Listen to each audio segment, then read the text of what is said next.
John, I think a reality check is a good way to describe this. When Joe Schmidt was asked about Ireland's humiliation by the English rugby team a fortnight ago, he said, well, that was a reality check. The same could be said for Manchester United last night. No one can take away what Solskjaer has achieved in the 11 games previous, but this was different gear. Oh, definitely. I mean, he's done extremely well. We spoke about it the other day, about what he had to do.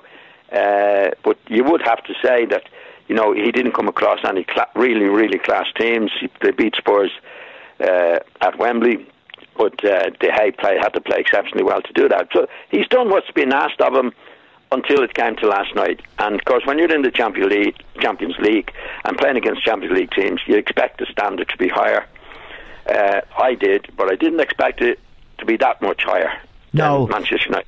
They were totally outclassed, Eamon, really, on the night. Yeah, I didn't expect it either, because, for one thing, Neymar and Cavani, two outstanding players, were not available to PSG. The French league is weak, and there's no doubt about that. I doubted if they could step up and find the intensity to match Manchester United, but I was wrong. What it did remind me of, and I think we talked a bit about this last night, in the autumn, in the qualifying stages, Valencia came to Old Trafford, and there's just a mid-table, really selling club now with a good history, but they're not much, and they really played passed United off the park. No goals in the match, but it was eerily reminiscent last night. The passing and movement of PSG, like the passing and movement of Valencia, totally unable to come to grips with it, Manchester United. The difference last night was the finish. Mbappe's goal and the goal from the set piece. Yeah, I think it was more disappointing last night, Eamon, than the Valencia match. This was at Mourinho's time, wasn't it? Yes, it was. Oh, where people say, well, there's a big change now. Mourinho's gone, and we're back on track. But and they have been in the Premier League, as we've said. But when it came to last night, you'd have to say PSG were in a different league, and that's without two of their outstanding players. You just said there. I mean, they were very impressive. I didn't expect that much from them, PSG. But they were really, really good. They kept the ball well. They took their chances well. They just outclassed Manchester United on the night. There's no doubt about that. Yeah, and it's a question that was left hanging there for a while. It is down to the quality or lack of the Manchester United players.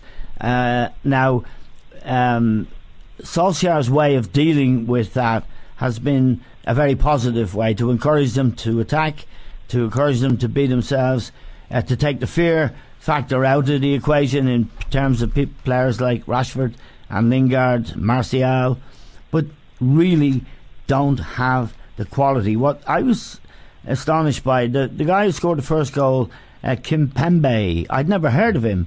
No fullback. Barnett I had heard of, a very, very good player. And Marquinhos, he's brilliant. He was brilliant, Damon. Yeah, well, he did the job on Pogba. One of the things... Well, he did more than that. I mean, apparently he's a defender, isn't he? He is, yeah. From what I've seen. Yeah, he can play full-back. He got on the ball. He not only defended, he got on the ball brilliantly and kept it, and along with Verratti when he was on the pitch.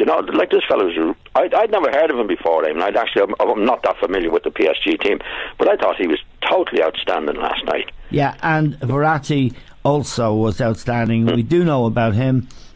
He wasn't fully fit. He had to go off in the end. He'd been a doubt with an ankle injury, but he had enough about him to really have a major influence on the game.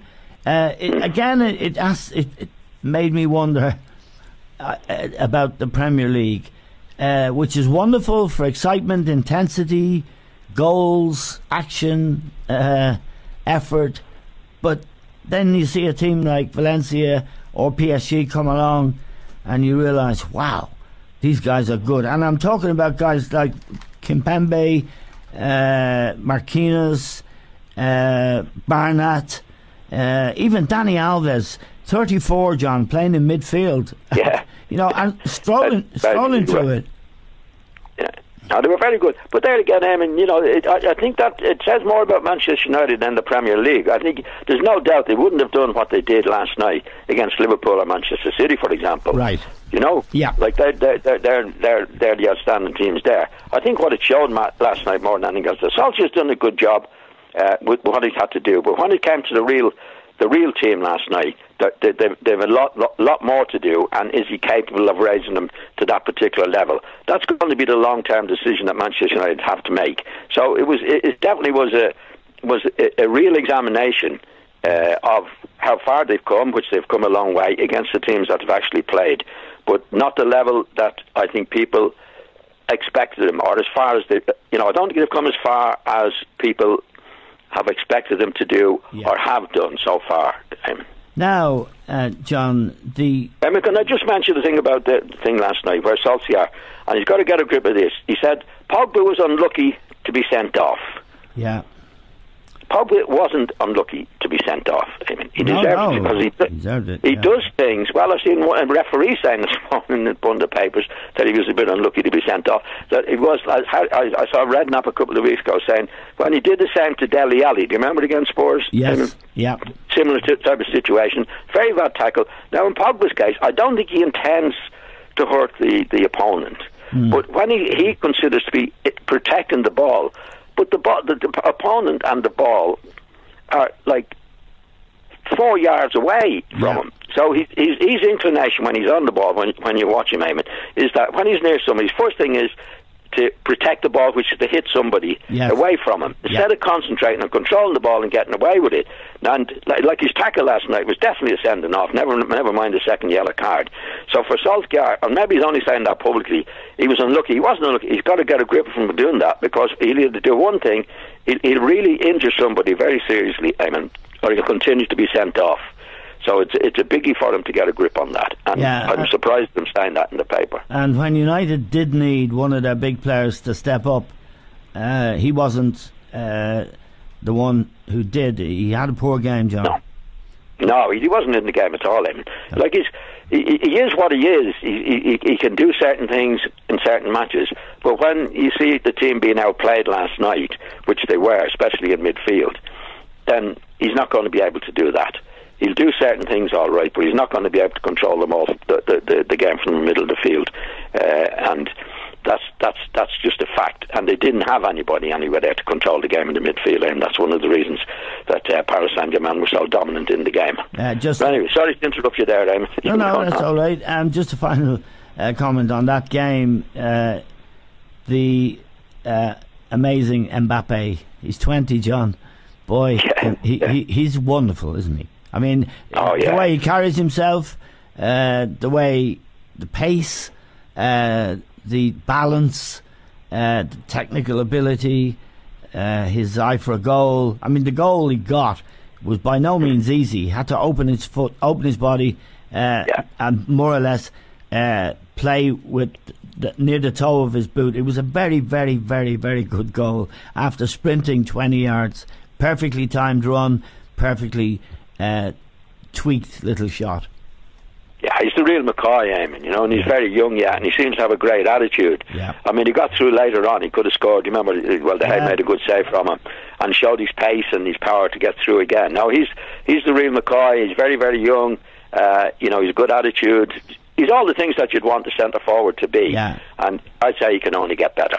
Yeah, and what was fascinating was about the goal was, and it's sort of a thing that all the great goal scorers have, the timing of the run. Like, he went straight between the two central defenders, but he didn't go straight away. He went, and then there was the turbo switched on at precisely the right moment. Otherwise, he'd have been offside.